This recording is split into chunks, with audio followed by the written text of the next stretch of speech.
What up, world? It's Mac. Tell me something slick and make it stick. Yes, sir. We are back for another exciting episode of Cigar Chats with Mac, featuring REE. You know, REE, how have you been? How has the week been besides it being hot as hell in Atlanta? It's been hot to the motherfucker here. Well, I had a small scare this week. I had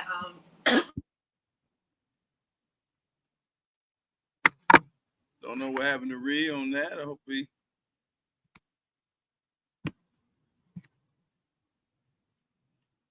Don't know what happened. I'm sure she'll work.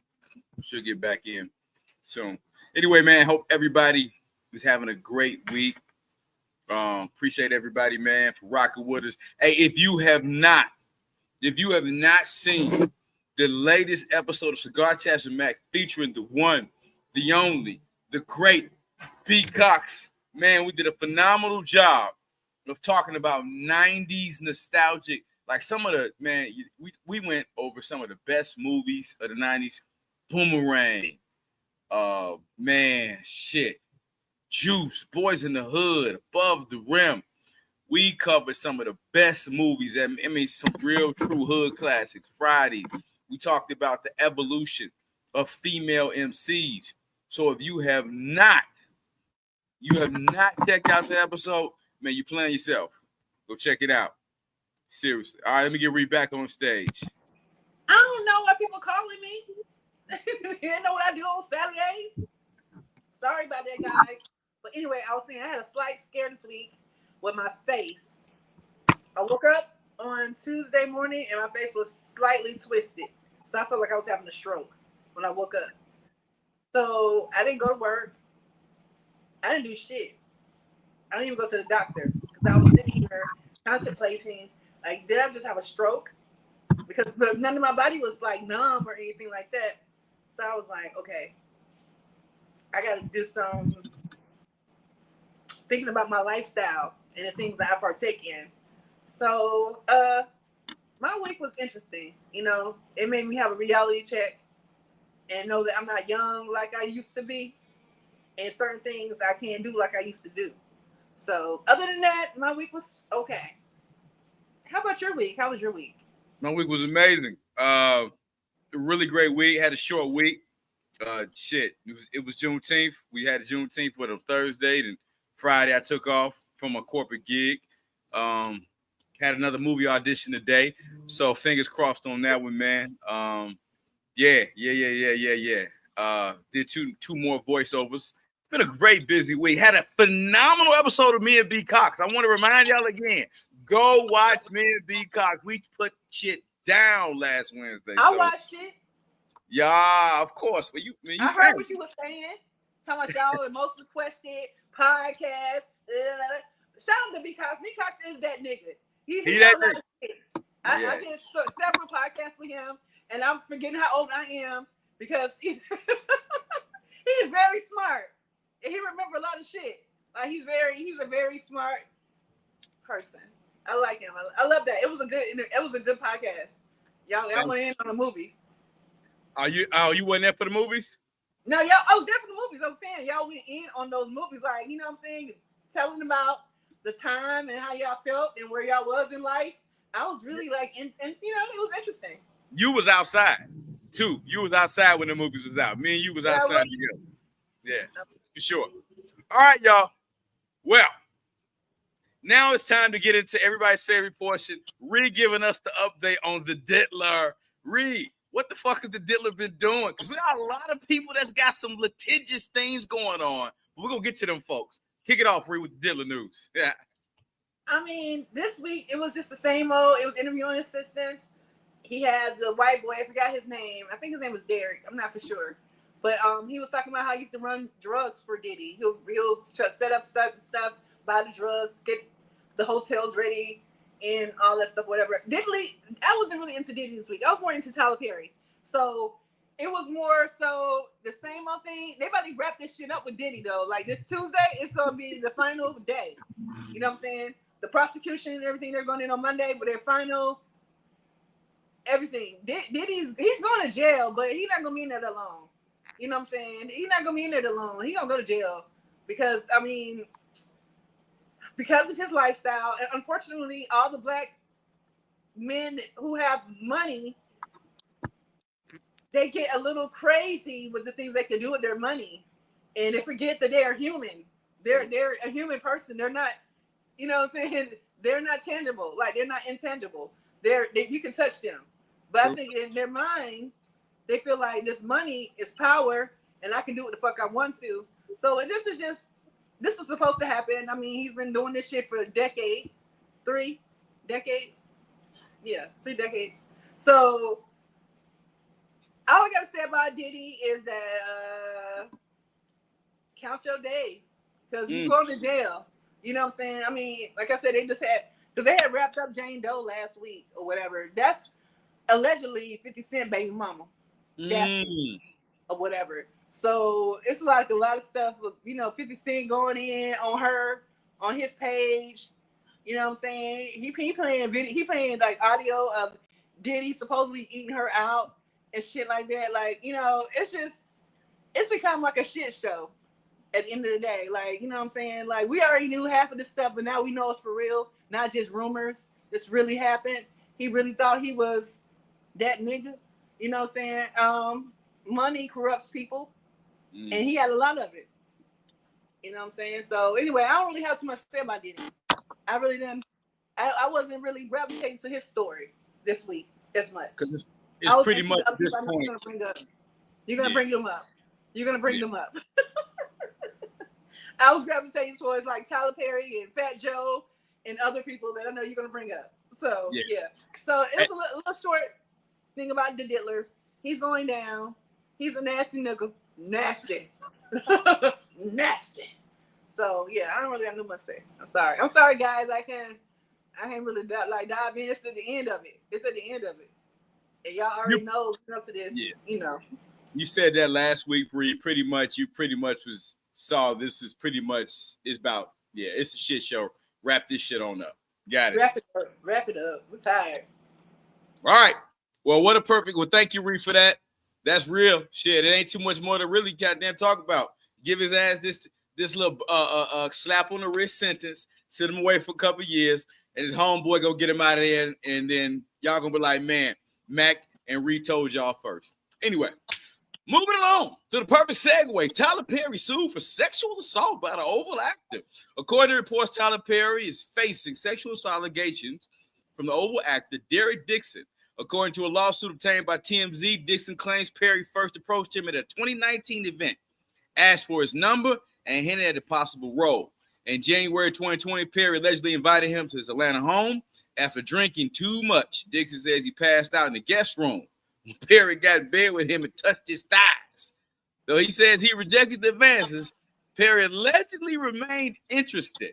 Soon after Dixon landed the role on the Oval, but claims Perry began sending sexually suggestive texts asking about his preferences and saying he had sex with men. Oh, God. Later, Dixon says Perry invited him to Atlanta again.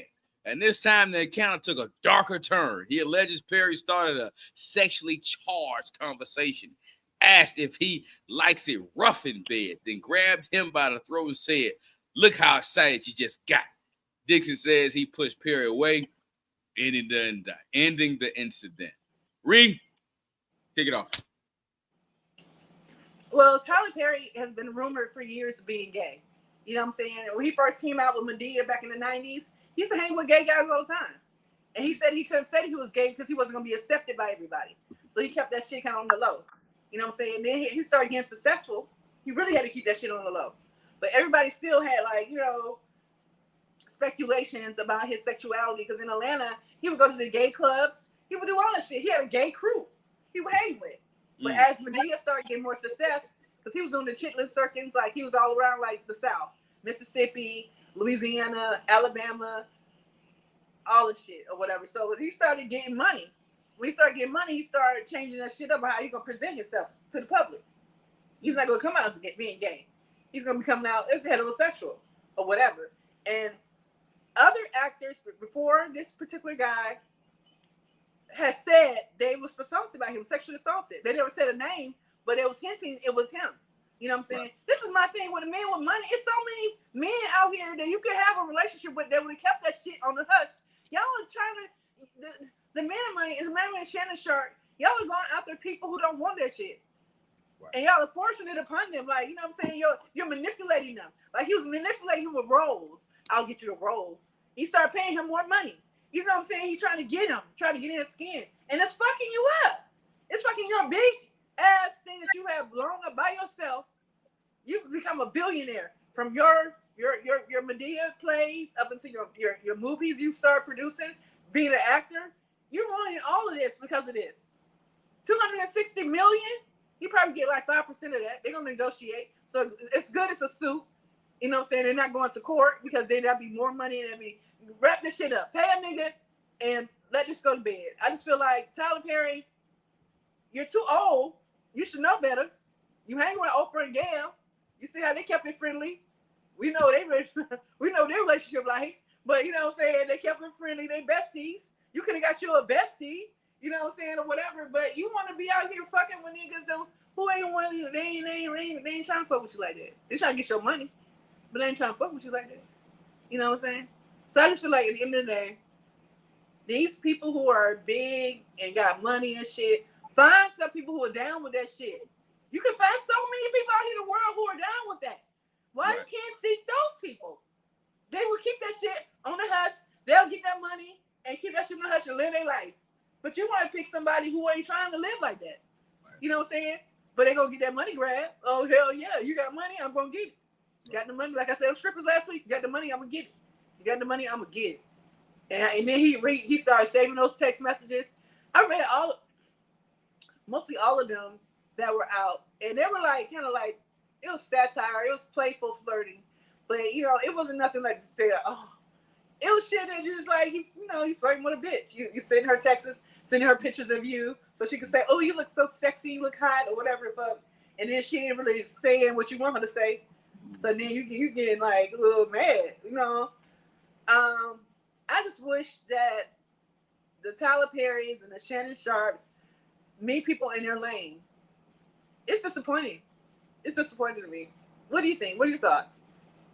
REE, you said a lot. I mean, it ain't too much more to add on to that. You nailed it. As always. I just think this. We have heard, it's been rumors, like to your point, for years on the periphery about Tyler Perry's sexual predilections. Him being homosexual, to your point, REE, and you being an Atlanta native and watch his ascent from day one, because you're from here. Me, I'm a transplant, so you know even, and you are tapped into the community, all types of communities. So, you know, it's credible coming from you even more so than anybody. But you're not the only Atlanta native that's ever said that. There's been people that say, yeah, man, yeah, that dude, he couldn't come out initially. Look, man, you gay. I really believe it. It's been too many why would a straight man come out and make an accusation? That's a hell of a thing for a straight man to come out and say, hey, man, you tried to sexually assault me. This got to be coming from somewhere. And if something keeps coming up more than once, hey, where there's smoke, there's a fire somewhere burning. But I like what you said, though, REE. Let's stay with that. It's a sickness that if I want to take, there's plenty gay men in Atlanta. There's plenty gay men in the world. You can pay them, and they'll play.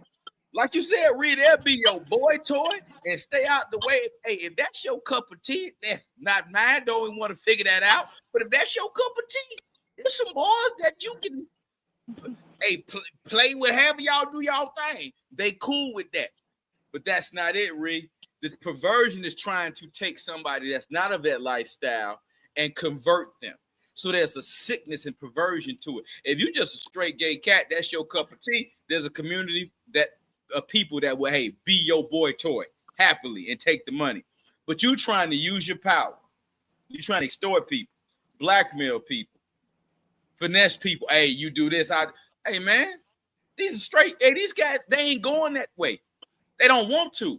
And then I read those text messages, REE, and it's like, bro, the man trying to be cool. Like, hey, yeah, man, okay, my man. Hey, yeah, all right, bro. Okay, chief. Yeah. And you constantly coming with the bullshit. Derek. I can hear his big game. Derek. I said, man, see, they're better than me, Rick. That's why God don't put certain things on. I would say, man, fuck you and your goddamn offer, Tyler Perry. Fuck you. Hey, this asshole is a virgin and is gonna always be a virgin. I don't like that. I don't get like that. I don't want it that bad. And I think to Reed, you built this great empire. God gave you a phenomenal gift, and you about to sit up here and you just literally, man, about to just destroy your reputation, your image, all because you won't at least be true to who you really are. Disappointed, man. I Tyler Perry, Ree, you nailed it. I can't add too much more to that, Ree. You nailed it. You nailed it. Exactly, Zeus. That's how I feel about it too. We don't like that shit over here. All right, Ree. Moving on. That damn Ree called it. Judge denied R. Kelly's request to be placed on home detention. Oh, Lord, I can't say Ree didn't tell us that. The federal judge in Chicago rejected R. Kelly's request to be removed from prison and placed on home detention. As reported by CBS, the judge stated she lacked jurisdiction to address his attorney's allegations that federal authorities conspired to harm him in prison. Earlier this month, Kelly's legal team filed an emergency motion for his release, arguing that his life is at risk. They also pleaded for President Trump to set him free. Well, Rhea already said that she didn't think that they was going to approve that, and I think that I feel bad for him though. Now I feel bad for him when I saw like he was crying. He wants to be free. Like he feel like his life is threatened. I feel bad for him. I've been feeling bad. So I hope he's let him go because he needs to be. I don't see no grown man crying. Like that kind of saddened me. Even though I said all that shit last week when they said he was crying. Yeah. He feel like they're trying to kill him. That's a hard shit to deal with. You in a facility and you getting drugs from the people that work there and he got overdose. You know what I'm saying? He was overdosed. You try to kill him. It's not giving him because he don't have access to it. So it's like, who can he trust? I feel for him. I hope he gets free. I really do. Like you said, get locked up in the studio. Lock him up in the studio. Hey, that's what I was saying. Yeah, man. Free Kels, man. Free Kels. Lock him up in the studio. Tell him, nigga, you can't leave here. And I will be just happy. Don't ever let him leave the studio. So, hey, yeah. Well, that's good, Ree. I'm glad that you're coming around. Free Kels. All right. A new study. Ain't this a bitch? The study shows 84% of people who attempt to go vegan return eating meat within the first year. Hell yeah. I did. Hell, hey, Ree. You too, Ree. Yeah. Hey, I tried that shit. Yeah, I tried it. That's right. It didn't work for me. Let me finish reading what they're saying. Phonalytics conducted a multi-year study exploring the behaviors and motivations of current and former vegetarians and vegans in the U.S. Key findings show that 84% of people who adopt a vegan or vegetarian lifestyle eventually return to eating meat, often within the first year. Common reasons for quitting include dissatisfaction with food, health concerns, social pressures, inconvenience, and cost. Interestingly, while many leave the lifestyle, over a third are interested in returning, especially if barriers like food access, motivation, and affordability are addressed. The study found that older individuals and former vegans tend to reduce animal product consumption more consistently, even after lapsing. I will just say this: that vegan shit that they make ain't healthy. That vegan meat, that shit is packed with sugars and sodiums and all this other shit. Listen, man, I'm going to eat the meat that God made, and I'm going to ride it out like that. I'm just going to stick with it. I tried it. I got caught up in the hype, and I tried it for a year. And honestly, I got weak. I was losing muscle because my body responds better to animal protein. Goddamn, I going to eat so many beans, goddamn it. I need some animal real, goddamn it, meat. So, yeah. You, Ree, anything on that? Well, I still have vegan days. Okay. Like I might eat straight vegetables, raw, not even cooked. But I don't practice that I don't do it every day. But I feel like you should do a clean day. You know what I'm saying? It don't have to take over your life because my body is used to meat. And when I stop, I start feeling weak, like you said, and I start feeling like I ain't feel like myself. I just feel like I don't know, like it wasn't. you gotta be kind of born in that shit. Like, it gotta be something like you ain't never ate from meat before in your life. But when you grown up eating that shit, and you just like, okay, I'm just gonna stop. It needs to be gradual. You know what I'm saying? You need to just like tiptoe into that shit, and maybe it'll work out for you. But when you just try to cut everything out and like straight and go into veganism, that shit's gonna be bad news bears. So you're gonna go back to meat. So it works for some, and it don't work for some. You know what I'm saying? I remember my dad got diagnosed with colon cancer, and the doctor was telling him about like lifestyle changes and like, you can smoke weed, you can be a vegan. So my dad was like, you think I should be a vegan? I was like, you're not gonna be no vegan. I mean, you can eat salads and shit, but you're not gonna be no vegan. You're not gonna die happy. If you're gonna die happy. You know what I'm saying? Don't be trying to like, prolong your life and you're miserable trying to live longer, but you're not happy. You're miserable. You know what I'm saying? So if it's a lifestyle that you can adapt to and it fulfills you, then congrats. But that's not for everybody. So that's all I got to say about it. I think, Reed, I like what you said, die happy. And I think that's a motto to live by. Because what the fuck is the point of being here and you miserable? Yeah, you live another 10 years, but you can't, you miserable. That's what I'm saying. That part. I'd rather goddamn it go out with a bang and have fun than a motherfucker. And party like a rock star to goddamn the until all the time is off the clock. Rather than just be sitting, here miserable the motherfucker. You made my salad. You made my salad and my croutons. Hey. My green beans. No. Not the boy. Hey, I'm gonna live it up to the end, baby. So I like that motto, Reed. That was real shit what you told your pops, man. That's real. All right, Reed. Moving on to another topic that you're interested in. Fat Joe is being sued for $20 million by his former hype man who claims he personally witnessed the rapper engage in sexual relations with children who were 15 to 16 years old.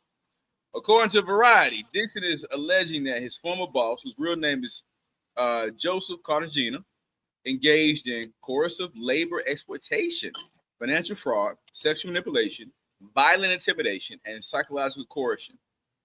Dixon adds that the hip-hop star behind such chart toppers as What's Love got rich and famous while he and his associates deliberately suppressed, silenced, and erased Dixon's substantial creative, artistic, and commercial contributions, which were foundational to Fat Joe's professional success and personal brand. He is seeking up to $20 million in damages. The complaint filed in U.S. District Court, Southern District of New York, details so many disturbing claims about Fat Joe's alleged sexual relations with women, including minors, that it contains a trigger warning on the first page of the 157-page document. Reed, take it away. His friend need to be locked up too. He's talking about him, but he need to be locked up too. If you know he's having sex with minors and you're not saying nothing, 20 years later you want to talk about it. No, you need to be locked up too, sir. Because you was having fun, popping bottles and all this stuff and everything. Now you want some money? No, nigga, you need to be locked up too. You want to get locked up? You need to be locked up too. That's how I feel about it. I mean, nobody should be touching children. Okay, that's fucking this ridiculous. Like, what the fuck are your mind? What? I mean, but I know a lot of men back in the day. R. Kelly, Aaliyah was 15. You know what I'm saying, or whatever. So it's not uncommon. I was in high school. A lot of the girls that in high school had grown ass boyfriends. You know what I'm saying? Drug little boyfriends picking them up from school. You know I know. So it's not uncommon, but if you're gonna talk about it, you need to be locked the fuck up too. That's all I gotta say about that. Yeah, Joe is wrong for that shit, but he is too. That's all I gotta say. I totally agree with that, Reed. Can't hear you. We can't hear you. Can't hear you.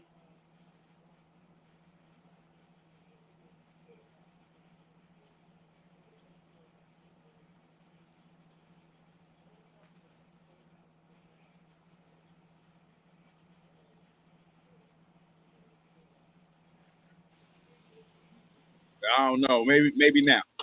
Yeah, we hear you now. All right. First of all, Reed, I agree with you. I don't know what the fuck that was about. But I do agree. I think that if you were there, you're an accomplice. You didn't say nothing then. You're an accomplice, man. You should have said something.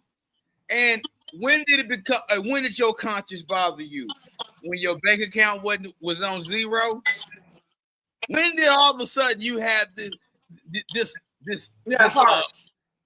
but REE, when did you have this, man, this reckoning with yourself, this atonement? I mean, this epiphany that, oh man, what Fat Joe did was so wrong. And I'm gonna speak up, and I'm gonna speak up with a goddamn $20 million lawsuit, hoping that he settled out of court and I can get me a bag. Really, bro? All these niggas, all these broke niggas trying to find a way to come up. You was sleeping with them little girls too. That part. You was down with that shit. That was cool. Y'all was cool in the game when y'all was doing that shit. But now 20 years later, you want to talk about it. No, you're a suspect too, sir. You need to get your ass locked the fuck up too. That part. Like nigga, hey, now I'm not absolving Fat Joe. If this shit is if this is true, hey, throw his ass under the jail too. Yeah, that's what I'm saying. He gonna get locked up. You need to get locked up too. Yeah. That's what I'm saying. Like I don't agree with none of that. But at the same time, like you just talking about that shit now. Your pocket's low. You need some money. That's what it is. When back pockets is touching. Fat Joe like, no, I'm not giving you shit. Oh, you ain't gonna give me nothing? Oh, well, I'm about to goddamn it go start singing. Hey, Your Honor, check this out. Come on, man. And to REE's point, listen, man, I was in high school, and I know damn it was girls that was in my grade, 16, 17, 18. It's niggas I know, 27, 28, pulling up there. Talking to the teachers, like, hey, how you doing, Miss Johns? How everything been? Nigga, you graduated 10 years ago, and you about to get this little girl. And them teachers didn't say shit. Nope. I seen it. I seen it with my own two eyes. Me too. I'm like, this a bitch. We spent all day trying to get these girls hot and horny, and this nigga come pick up in this goddamn it, old school Chevy and take her home and fuck her. I'm like, you motherfucker.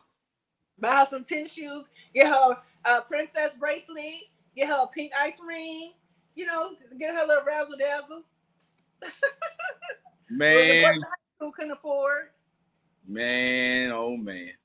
Yeah, oh. I remember those days. Reed, don't tell yourself, man. No, I'm saying I remember seeing others. No, not you though. Well, you had a daddy, so yeah, he wasn't going for that shit. No, the fuck he wasn't. Your daddy was not going for that. Mm-hmm. All right.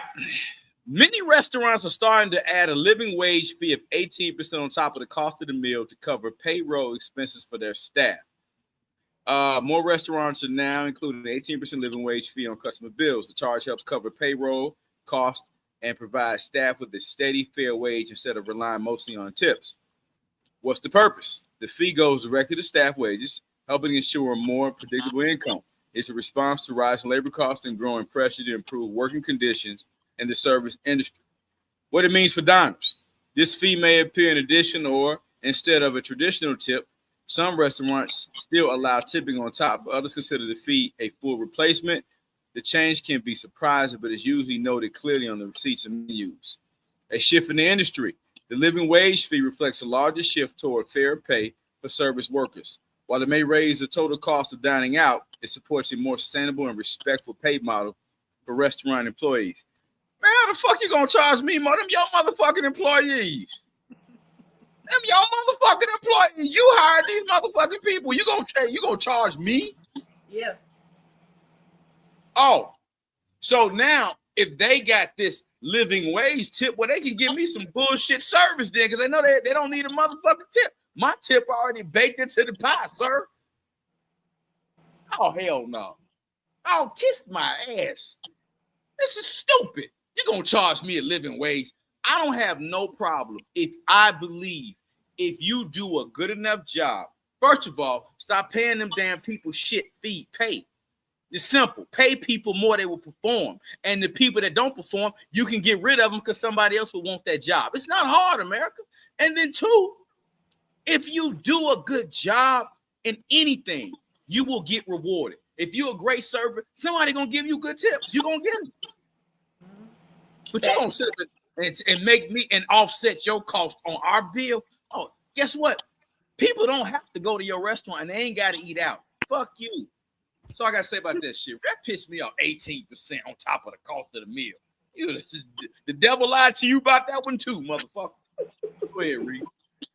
I ain't got my thoughts exactly. Like, the fuck. I mean, we see it all the time when we go out to the restaurant. So we see the gratuity that's added, and now it's called a living wage tip. Like, what the fuck? That's why y'all got to start cooking at home. Cooking at home. Cooking at home. Start going out to eat. Because they only pay, what, $3.50 an hour, then plus tips, and now they got to split their tips. Like, they start making them split their tips with the bartender. Everybody got to split the tips. You know what I'm saying? Whatever tips. Like, now we got to split for everybody. You know what I'm saying? To me, they bring that industry down. It's just because I don't think that you can get any more low. Because now, like you said, we're paying for them. Not only are we buying the food, we're paying for the waitresses. They better have great ass motherfucking service. I better make sure my shit is always iced up. My drinks are always, my food is always warm. I'm good. I need to know that my shit is gonna be great when I go to that restaurant. Since I'm paying a living wage. Right. You know what I'm saying? So to me, it puts another expectation on us, on our service. We want to get grade A service. You know what I'm saying? You keep throwing shit on top of shit. Like, we need to get what we're paying for. Period. That's it. That's all. I'm with you, Ree. Fuck that. Fuck that. Moving on. That shit, y'all know, man. Shit like that irks me. You gonna fucking make.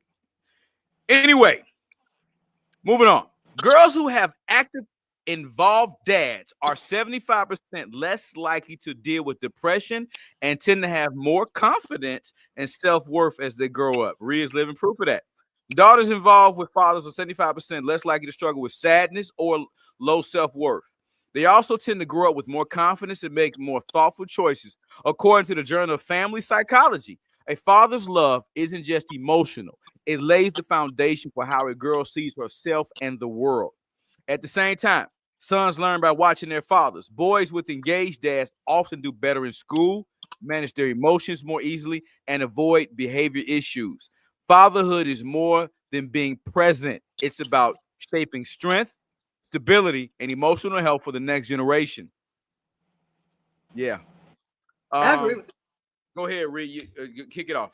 I agree with that because I feel like my daddy was the truth. You know what I'm saying? And he made me look at men differently, how I chose men, how men treated women. Like, he just showed me, like, what a man's supposed to be and what he's supposed to do. I was spoiled. I was a spoiled brat. So, you know what I'm saying? My dad was very overprotective. And it used to, when I was a teenager, it would bother me. Like, damn, I can't do shit. But as I got older, I started appreciating it. Like, he was just looking out for me. I was his only daughter. My mama had 3 girls, but I was his only daughter. So you couldn't, it's like he had a special shield around me. You know what I'm saying? Like, he made sure that I ain't fuck up. I mean, he was doing background checks on niggas that I fuck with and telling me about them. He was like, look, he told you was single. Oh no, he married. He married, you know what I'm saying? Papa wasn't fucking around. I don't blame him. That's how I'm gonna be with my daughter.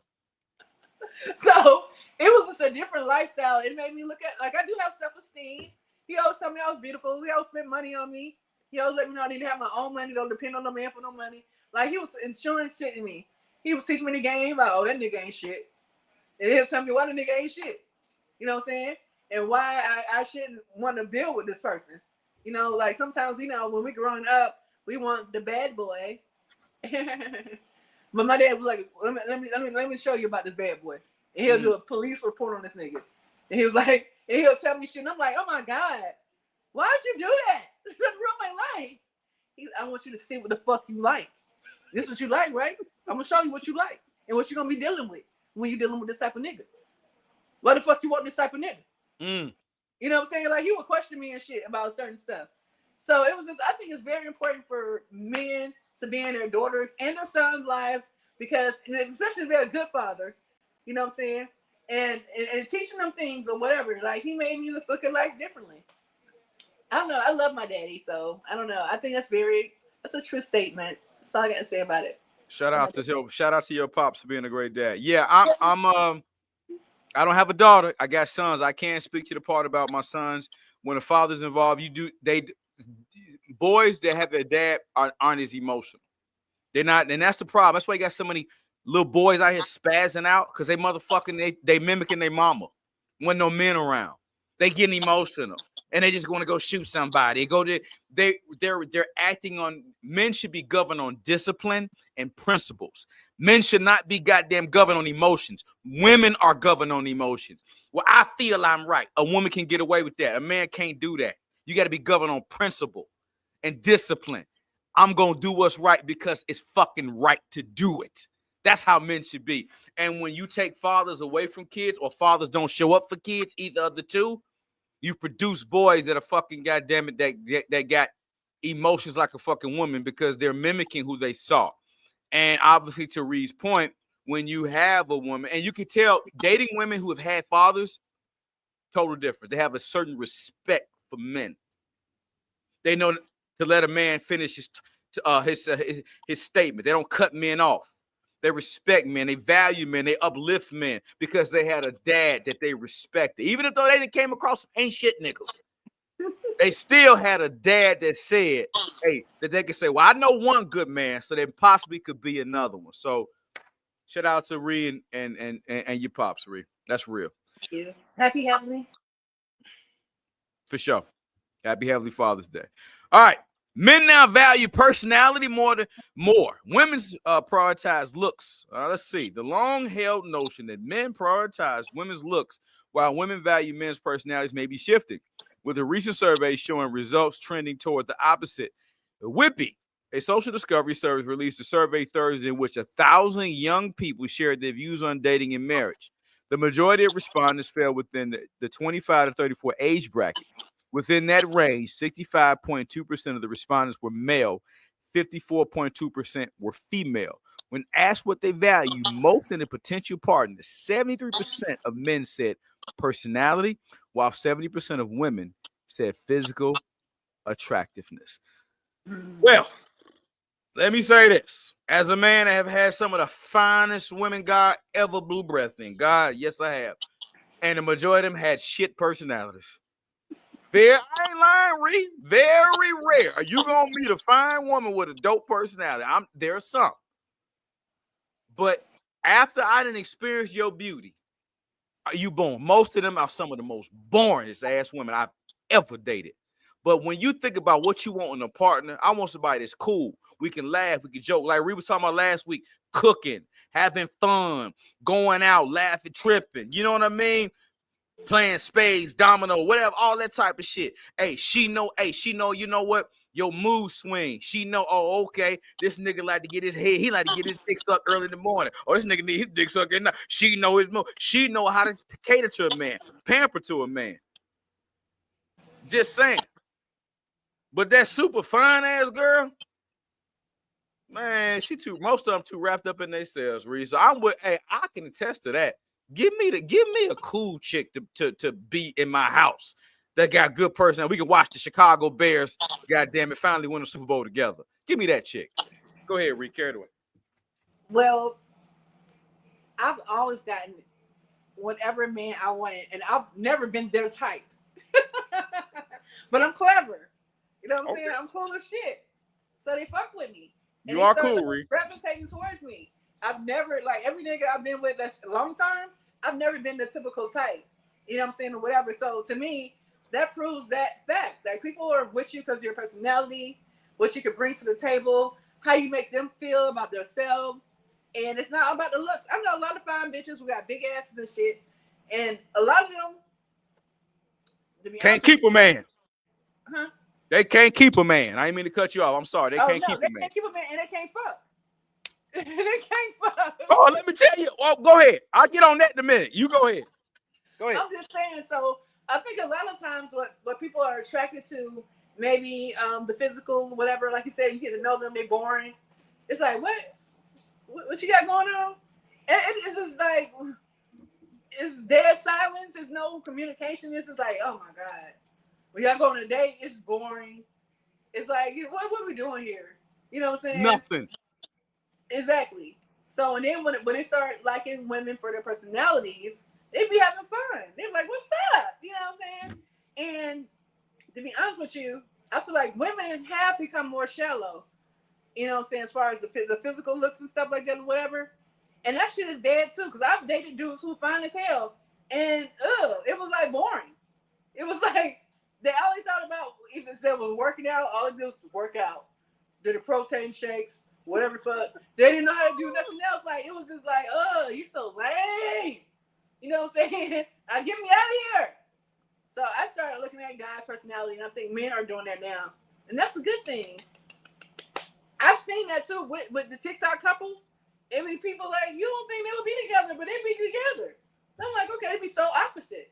The man might be fine as hell, the woman might be thick. Like I got thick. But you know what I'm saying? And they be doing shit, they be having fun. They have a good time. And then you'll see the super fine woman with the okay looking dude or whatever, and all she talk about what he buying her. You know what I'm saying? Like he bought her a bracelet, he bought her a car, he bought, you know, so it's like, I'm gonna show you what my man can do for me. But what else can he do for you? Besides buy you shit. So anyway, I think the real shit is coming to the forefront now. That's all I got to say about it. Well said, Ree. And just to touch up on that sex part. Yeah. Most chicks with these fat asses is born. Don't know how to work them. But you're going to do more than put your ass up in the air. It's going to take a little bit more than that, okay? The fuck is that? Don't know how to ride no dick. Don't know how to suck no dick. None. Don't know that shit. None. Ask me. I'm a sex therapist. By the way, Ree is a certified sex therapist. Hey, y'all can hit her up for private sessions. Go book your session with Ree. Definitely hook her up. Ree can help you with that. But a lot of them are boring, man. So no. Give me the cool 8. 8 is great. Them 9s and 10s, I ain't never had a 9 and 10 that was just a beast in the bed. No. But them 8s is great. And them 7s can take you to heaven, goddammit. Believe me when I tell you that. The 7s and 8s, that's the sweet spot right there. Because guess what? She knew she was not pretty enough to not have a personality. She knows she's not a sea donkey. She knows she ain't the ugliest, but she knew that in order to compete in this competitive dating market, she had to work on other parts. She had to learn how to goddamn make a peach cobbler. She had to learn how to goddamn cook up a good steak. She had to learn a little bit about sports instead of just being a goddamn pretty woman, just prancing your ass around here like a mannequin. Get your ass on with that shit. Next. We on the same page in that, Ray. Miss me with that. All right, moving on, man. Where was I, guys? Oh my God. Jim Jones claimed he's a better rapper than Nas. What?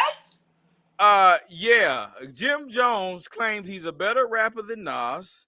In a new episode of Joe and Jada podcast, the Harlem rapper claims superiority over the Queensbridge legend, saying, I was a superior Nas fan, but when you get into the game, you realize your idols be rivals. Jones went on to say his own son doesn't know a single Nas track, and my son don't know a single goddamn Jim Jones track, and insisted I know Ballin', that's it. Nigga, I'm about to go through the stats. Hold on, Rick. Without the Diplomats has outshined many of his peers. Check my track record, he says, and check my everybody else's. I've been spanking a lot of this shit. He said, urging fans to compare his Billboard chart entries against Nas. The bold claim has reignited debate online over a legacy impact and the definition of success in hip hop. All right, y'all, let me just tell y'all the stats, okay? First of all, Nas is my number one rapper of all time. That's my boyfriend, so go ahead. So, all right. So, hey, so this is definitely a pro Nas channel here. By far the dopest rapper ever. The man is in his 50s still making dope shit. But let's let numbers, mouths lie, numbers don't. Let's just see what the numbers say. All right. Billboard, chart history. Jim Jones has 3 top 10 hits, 9 titles. He has 1 Billboard. Okay, no, Billboard 200. I'm sorry, y'all. He has 3 top 10 hits, 9 titles. Billboard 100. He has 1 hit and 2 songs. Just opposed to Nas. Billboard 200. Nas has 6 number 1 hits, 16 top 10 hits, and 24 titles. Billboard 100, Nas has no hit records on that. He has 2 top 10 hits and 27 songs. I don't even know why this is a comparison. And even deeper dive, Nas has sold 20 million records worldwide. Jim Jones has only sold, I believe, 1 million, and that was Maybe We Fly High Ballin'. Nas has a total of 35 million record sales worldwide. And 20 million in US. To Jim Jones's maybe 1. I don't even know what. I don't know why you bring this up. Jim Jones who? Whatever. Don't you ever compare yourself to the fucking Nas Illmatic? Never. That part. Like, nigga, don't ever in your motherfucking life compare yourself to the only person who do that is Jay-Z. You know what I'm saying? Because they've been rivals and they kind of grew up together. You know what I'm saying? Or whatever. And they both kind of like on the same level a little bit. You know, it's respectively. Respect. No, you're right, Ree. I would go with that because Biggie and Pac is gone, and so you would have to. I would go with that. I'm still taking Nas as you as well, but if you're gonna say somebody that could come out and claim that, at least Jay-Z can stake an argument. Like, nigga, I only know 1 song, nigga. Ballin'. Like, I've been to a Nas concert. The boy got hits. Anyway. That's it. And he look good all the time. And his 50 still look good. Oh, yes, he do. Oh, my God. Oh, Lord. Ooh, and he's short. He's a short guy. He's a short king, but I will take him. He's short? Not he's short? 5'8". He's 5'8". Oh, okay. So, hey, Ree, you're making an exception for that one, huh? Mm-hmm. I wear flats all the time, okay? Hey, Nas, if you ever come across Cigar Chats and Mac, and I'm sure you, one day we're going to have Nas on the platform. We're going to speak that to existence. And, okay. And Ree, shoot your shot, Ree. Shoot your shot. If you ever come on Nas, this is a safe place. Safe place. And she's a sex therapist. Yes. That I'm sure is willing to give great advice to Nas. We're ready to move. Hey. And I'll do some demonstrations on you too, Nas, so you know what it's like. I'm sure you would love every minute of that. All right. Your crazy self. Your president, Reed, Donald Trump, too many non-working holidays in America. It is costing our country billions of dollars to keep all of these businesses closed. The workers don't want it either. Soon we'll end up having a holiday for everyone's working day of the year. He should have said every one working day, not every once, President Trump. But anyway, that's his poor grammar, not mine. It must change if we are going to make America great again. This is coming while Trump didn't announce any Juneteenth related events. He did post this on Truth Social about unrelated topics. So I don't. This came around the time of June. Trump, sit your ass down, okay? Because most people work on holidays anyway. So it ain't like they all figure that time and a half. They're happy to work, okay? Whatever. I got to work on 4th of July, okay? Time and a half though. All right. Reed, you done had 50 million jobs. You probably can attest to this. Study says female nurses cheat more than any other profession. Y'all know reading worked everywhere, so she probably can. Survey found that female doctors and nurses lead the pack with a whopping 23% admitting to affairs. The culprit, high-pressure environment with demanding schedules and long shifts. I don't know. Everybody in the hospital is fucking each other. Okay, them doctors, those nurses, all of them fucking. Sorry, I worked at Grady, and man, you don't understand. Yeah, they be having work girlfriends and shit like that, and they got a whole family at home. Yeah, women, the doctor, male doctors too. Some women, the men, and they got the hospital are fucking just like the women. Everybody's fucking each other. It's like most jobs like that. You're at the workplace more than you are at home. You start building these relationships. You start drinking coffee together, talking about the patients together, and then you're like, oh, you kind of sexy. You kind of sexy too. You know what I'm saying? Let's go in this little guy, this maintenance room real quick. Let's go in this room real quick. This empty patient room right now. You know what I'm saying? Yeah. So I agree with that. Yeah. I've always heard that, and I have dated a nurse, and she was freaky as hell. I love a good nurse. Nurses and teachers are some freaks, man. Yes, Lord, give me a good nurse. Yes, yes, baby. Bring them scrubs on over here. Bring your goddamn scrub wearing ass over here with them Crocs on. Papa love you. Yes, yes, ma'am. That's a true Oh, well, Ree would know. All right, Ree. Women tend to lose 2 to 3 friends when entering a healthy relationship. Research from Oxford University confirms that people on average lose about 2 close friends when they enter a new romantic relationship. And yes, this includes women.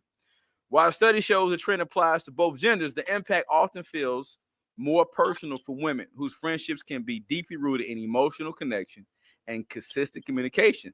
So, why does this happen? Experts say it's all about emotional bandwidth. The time, energy, and attention we naturally start giving to a new partner can unintentionally take away from our existing friendships. It's not about choosing one over the other. It's about limiting capacity. We all have to maintain deep connections. As priorities shift in a new relationship, even healthy and supportive ones, our social circles often adjust in response. While it may sound disheartening, this shift doesn't have to mean losing friends forever. It's a reminder to check in on the people who matter to you, even when love is in the air. Maintaining balance between your romantic and platonic relationships might take effort, but it's worth it. What you think about that, Ree? Have you ever lost any friends about true statement? I was best friends with Aisha Miller. Oh shit! Damn, she done dropped names. She dropped names. When she got married, our friendship started to dwindle, and then ultimately it became over. It was over. Like, you know what I'm saying? That was my best friend, but I understood it. She was married now.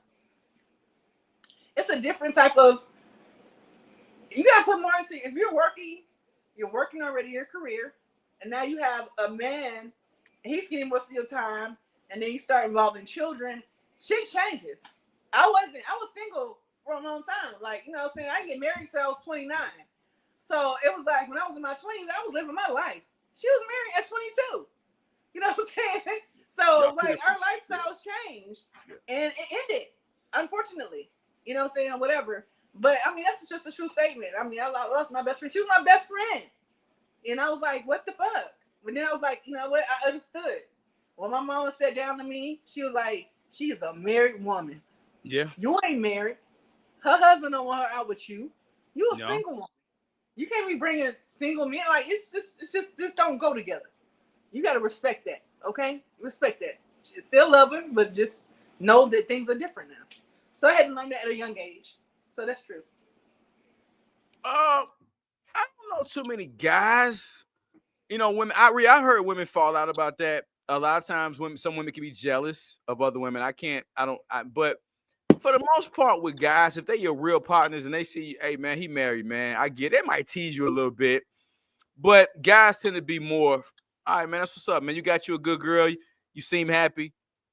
Cool. Do your thing, man. Hey, holler us whenever you're ready to have a boys' night out. Most guys tend to be cool about that if they're real partners.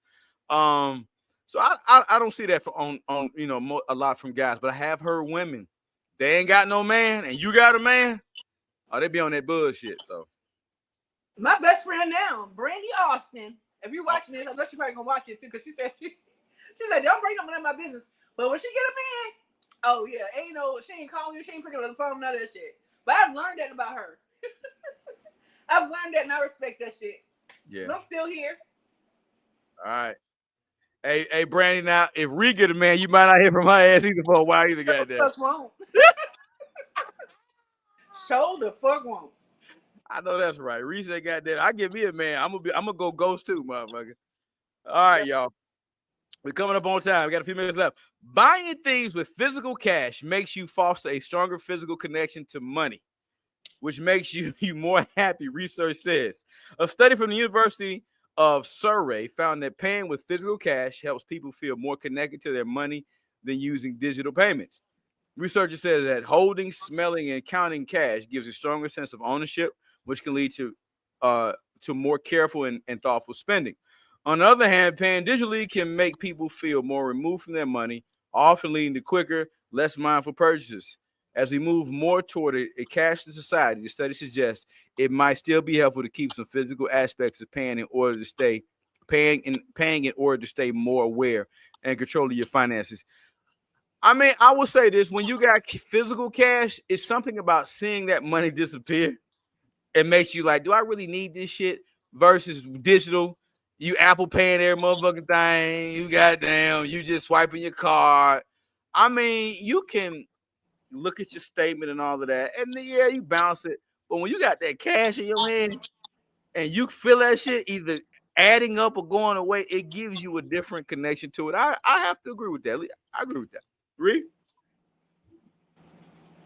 I don't, because I mean, I feel like either way, because when I spend my money with my card, I'm looking at my balance. My shit is depleting. It's I'm feeling touched that way too, because I don't really carry cash. I'm a cashless person, so I don't need, you know what I'm saying. Especially with big purchases. If something costs $10,000, I'm swiping my card. I'm not gonna be getting my cash out 1,000, 2,000, and 3,000. So I don't feel that way. I don't know. I just feel like it depends on your connection with money, period. You know what I'm saying? And how you live your life and how you spend your money. You know what I'm saying? I don't spend a lot. I'm very frugal for most part. And when I do spend it, I know if it's a big purchase, I know it must be something I really wanted or needed. So I'm not that connected to money like that. Money come and go. It's here to be spent. Man, you can't take none of that shit with you. If you leave something here, the next motherfucker gonna spend it. That part. And I'm with you. I do not stress over money. It ain't nothing but a motherfucking number. It goes up, it goes, and you ain't gonna never have it all in the world. It's meant to enjoy, and I'm going to enjoy the fuck out of mine. Okay. That part. Guys, I believe we're coming up pretty much on everything, man. Oh, yeah, we got one last one. Damn women. Women report higher rates of boredom in long-term monogamy. Oh, well, let's see. Studies show women are significantly more likely than men to experience boredom in long-term monogamous relationships. I wonder which women are these. Them old bougie-ass 9s and 10s we were talking about, Ree. A large survey published in BMG Open found that 34% of women reported losing interest in sex with their partner over time, compared to just 15% of men.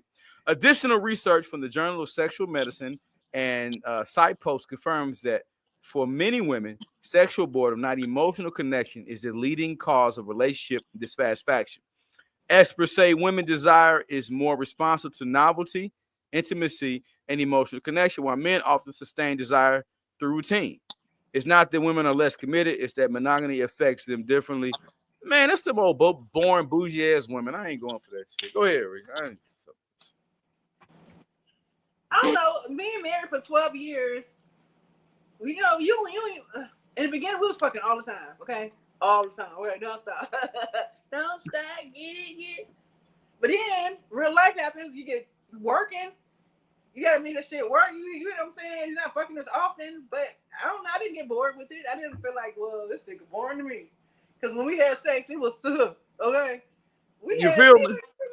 I think that if a woman's getting bored, she's not trying. She looking for somebody else to do all the goddamn work. So I don't know. I don't know. I don't know if I agree with that. I don't agree. Who they interviewed for that study, but I know a lot of women. They like to know what they're getting into. They know their partner, and they know they have good days, they have bad days. People work, people get tired. You know what I'm saying? But you make it work. It's not. And then some people who don't have no. Okay, I was a stay-at-home wife, but I was busy. I wasn't just like sitting at home not doing shit. I was always doing something. So when a person have idle time, they have idle thoughts. And they feel like, oh, I'm going to try this other shit. Or they get attracted to other people. They have other stuff that's like on their mind. So I don't know. I think those people are not really into it for the right reasons. I don't know. Yeah, I agree, Ree. I don't, and hell, maybe you weren't even attracted to that person to begin with. Because life gonna life. Shit happens. People die. People get sick. Shit happens. Motherfuckers got to work. Motherfuckers got to do all type of shit. And some, hey, you can't goddamn have a fuckathon always. But you got to schedule that shit in there and make it happen. When I was married and I was in a relationship for 6-7 years, I didn't get bored. You know what I mean? Kid came, you just got to work around that shit. But that part, man. Anyway, like I said, I think those are boring people saying they're bored. That part. Boring people are always bored. Motherfucker, you boring. The fuck you should be bored. You fucking boring. So onion head ass. All right, y'all. I'm serious, real on that goddamn. Hey man, another phenomenal show. Hey guys, numbers are going up. Last episode we did better than the one we did before.